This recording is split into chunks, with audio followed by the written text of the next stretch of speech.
सुप्रभात। मैं जगेंद्र राणा आपसे एक आध्यात्मिक विषय पर चर्चा करूंगा। आज विषय है गुरुमुख और मनमुख। गुरुमुख और मनमुख। देखिए, गुरुमुखता क्या है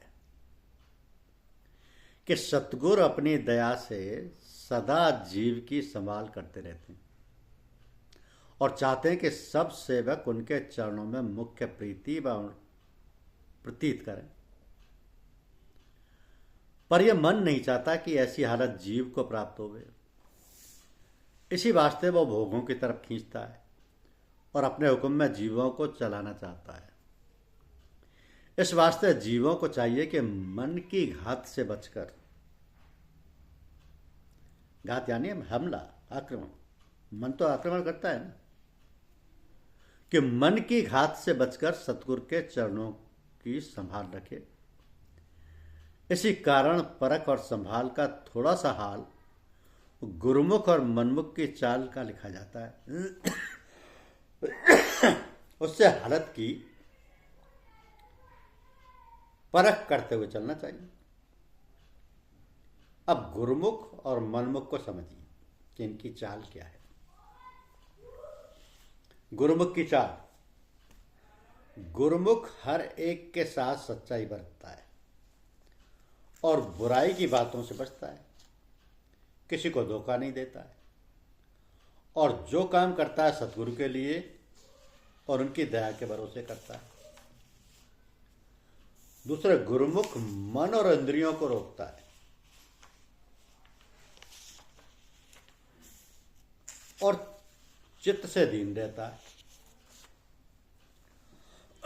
तान के वचन को सुनता है और नसीहत को प्यार से सुनता है, अपनी बड़ाई नहीं चाहता है। गुरुमुख किसी पर जबरदस्ती नहीं करता और सबकी खातिरदारी तथा सेवा करने को तैयार रहता है। औरों का उपकार करना चाहता है और अपनी पूजा और प्रतिष्ठा की चाह नहीं रखता। सद्गुरु की याद और उनके चरणों में लवलीन रहता है। गुरुमुख गरीबी और दीनता नहीं छोड़ता है और जब कोई इसकी निंदा करे या निरादर अपमान करे तो दुखी नहीं होता, बल्कि उसमें अपने लिए भलाई समझता है। गुरुमुख सेवा में आलस्य नहीं करता और कभी खाली नहीं बैठना चाहता। गरीबी और सादगी से रहता है और जो सामान मिल जाए, रूखा सूखा, मोटा झोटा, उसी में खुशी से गुजारा करने को तैयार रहता है। गुरुमुख संसारी पदार्थों तथा दुनिया के जाल में नहीं अटकता है और उनके लाभ और हानि में दुखी सुखी नहीं होता है। जो कोई अच्छी बात कहे तो उस पर गुस्सा नहीं करता और सदा अपने जीवों के कल्याण व सद्गुरु की प्रसन्नता पर नजर रखता है। गुरुमुख हर बात में सफाई और सच्चाई रखता है और चित्त से उदार रहता है, औरों से सलूक करता है और औरों का फायदा चाहता है। आप थोड़े में संतोष करता है, दूसरों से लेने की चाह नहीं रखता। गुरुमुख संसारी जीवों और पदार्थों से बहुत प्यार नहीं करता और भोगों की चाह और आस नहीं रखता। शहर तमाशे नहीं चाहता, उसको केवल चरणों की प्राप्ति की चाह रहती है और उसके आनंद में आसक्त रहता है, यानी डूबा रहता है। गुरुमुख जो काम करता है सदगुरु की प्रसन्नता के लिए और उनसे दया व मेहर चाहता है, उन्हीं की स्तुति करता है और उन्हीं की बड़ाई चाहता है, संसार की चाह नहीं रखता। गुरुमुख किसी से विरोध नहीं करता बल्कि विरोधी से भी प्यार करता है और कुल कुटुंब जात पात तथा बड़े आदमियों से दोस्ती का अपने मन में अहंकार नहीं लाता। प्रेमी और सच्चे परमार्थी जीवों से ज्यादा प्यार करता है। सद्गुरु के चरणों का प्रेम सदा जगाए रखता है और उनकी दया तथा मेहर नित्य प्रति विशेष हासिल करना चाहता है। तो गुरुमुख गरीबी मुफलिसी से नहीं घबराता और जो तकलीफ आ पड़े उसको धीरज के साथ सहता है तथा सद्गुरु की दया का शुक्र अदा करता है। गुरुमुख सब काम को मौज के हवाले करता है और चाहे भला होवे चाहे बुरा, अपना अहंकार उसमें नहीं लाता, अपनी बात का पक्ष नहीं करता और औरों की बात को ऊंची करके नहीं दिखलाता, झगड़ों के कामों में नहीं पड़ता और हमेशा सद्गुरु की मौज निहारता रहता है तथा उनका गुण गाता हुआ चलता है। गुरुमुख नई नई चीज़ों में और बातों में नहीं अटकता है, क्योंकि वह देखता है कि उनकी जड़ संसार है और संसार अपने गुण संसार से छुपाए चलता है। अपनी तारीफ कराना नहीं चाहता है, जो कोई बात सुने या देखे उसमें अपने मतलब का नुक्ता, जो सद्गुरु की प्रीति और प्रतीत बढ़ाए, छांट लेता है। छांट लेता है और सदा सद्गुरु की महिमा गाता रहता है, जो कि सब गुणों का भंडार है। तो गुरुमुख जो काम परमार्थी करता है, धीरज के साथ करता है और हमेशा सद्गुरु की मेहर व दया का भरोसा उनके चरणों में निश्चित पक्का करता है। अब देखिए मनमुख, मनमुख की चाल क्या होती है।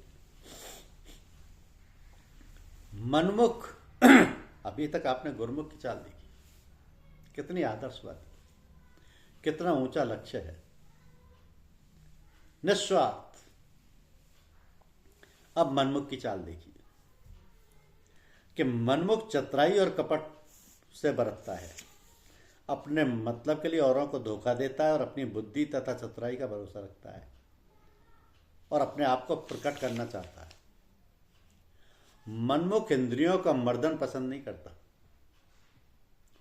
और किसी से दबना या उसका हुक्म मानना नहीं चाहता, दूसरे की बड़ाई की बर्दाश्त नहीं रखता है। मनमुख औरों पर हुक्म चलाता है और सेवा लेता है, अपना मान चाहता है और बिना अपने कुछ मतलब के औरों से प्रीति नहीं रखता, खुशी से अपनी पूजा तथा प्रतिष्ठा कराता है और चरणों में लवलीन नहीं रहता। मनमुख निंदा और अपमान से डरता है और अपना निरादर खुशी से नहीं सहता और बड़ाई चाहता है। मनमुख तन का आराम चाहता है और सेवा में सुस्ती करता है, सदा अच्छे अच्छे पदार्थों को चाहता है और उनको प्यार करता है, रूखे सूखे आदि आदि पदार्थों को पसंद नहीं करता है। मनमुख संसार और उसके पदार्थों का बड़ा ख्याल रखता है और उनकी हानि लाभ में जल्द सुखी दुखी होता है। जो कोई कड़वा वचन कहे तो फौरन गुस्से से भर जाता है और सद्गुरु की मेहर और समर्थता का भरोसा तथा ख्याल नहीं रखता। मनमुख लालची होता है, सदा औरों से लेने को तैयार रहता है और देना नहीं चाहता है। अपना फायदा हर बात में विचारता है, दूसरे का ख्याल नहीं रखता और तृष्णा बढ़ाता और सफाई से नहीं बरतता। मनमुख संसारी जीवों और पदार्थों की प्राप्ति चाहता है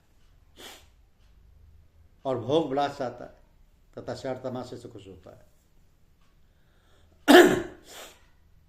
मनमुख जो काम करता है उसमें कुछ ना कुछ अपना मतलब बस सौदा देख लेता है, क्योंकि बिना मतलब के उससे कोई काम नहीं बन सकता और सदा अपना आदर तथा स्थिति चाहता है। संसारी चाह उसके जेरे नजर रहती है। जेरे नजर का मतलब है निगाह के नीचे रहती है। मनमुख बहुत कुटुंब और मित्र चाहता है और धनवान तथा हुकूमत वालों से ज्यादा मोहब्बत करता है।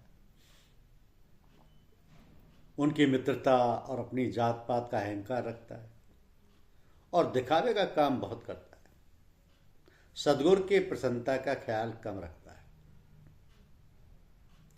मनमुख बहुत जल्द तकलीफ से घबराकर पुकारने लगता है और निर्धनता से दुखी होकर इधर उधर शिकायत करता है। मनमुख सब कामों में अपना आपा जानता है, आपा ठानता है राजा, और अपने मजे तथा नफे के लिए झगड़े और रगड़े का काम उठाता है। अपनी बात के पक्ष में क्रोध करने और लड़ने को तैयार रहता है। मनमुख चाहता है कि नित्य नई नई चीजें देखे और नई नई बातें सुने तथा हर किसी भेद और गुप्त बात दरियाफ्त करना चाहता है। दरियाफ्त के मायने है पता लगाना चाहता है, इधर उधर से बातें चुनकर अपनी बुद्धि और चतुरता को बढ़ाता है। ये सबको जताकर अपनी महिमा कराना चाहता है और अपनी स्तुति में राजी रहता है। तो मनमुख हर बात में जल्दी के साथ पूरा करना चाहता है। इस जल्दी में सद्गुरु की मेहर का भरोसा तथा उनके वचन का निश्चय भूल जाता है। अब ये जो फर्क है गुरुमुख होने और मनमुख होने का, ये इतना अहम है, इतना महत्वपूर्ण है कि आध्यात्म के पथ पर चलने वाले साधकों और यहां तक कि आचार्यों तक में इस फर्क को समझने और अपनाने की कवायद नहीं है। मनमुख की चाल गुरुमुख की चाल के बिल्कुल विपरीत है।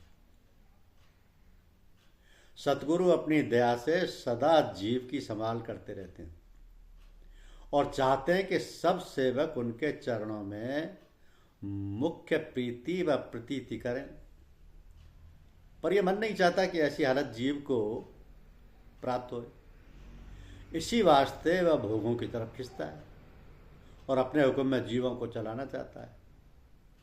इस वास्ते जीवों को चाहिए कि मन की घात से बचकर सतगुरु के चरणों की संभाल रखें।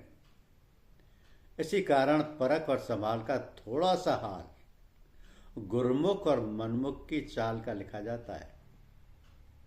तो गुरुमुख और मनमुख की चाल को जब तक नहीं समझेंगे, सत्संगी लोग इसको जीवन में नहीं उतारेंगे, तो आध्यात्म पथ पर चलकर भी वो उस परम पद तक नहीं पहुंच पाएंगे जो उनका आखिरी लक्ष्य है। धन्यवाद।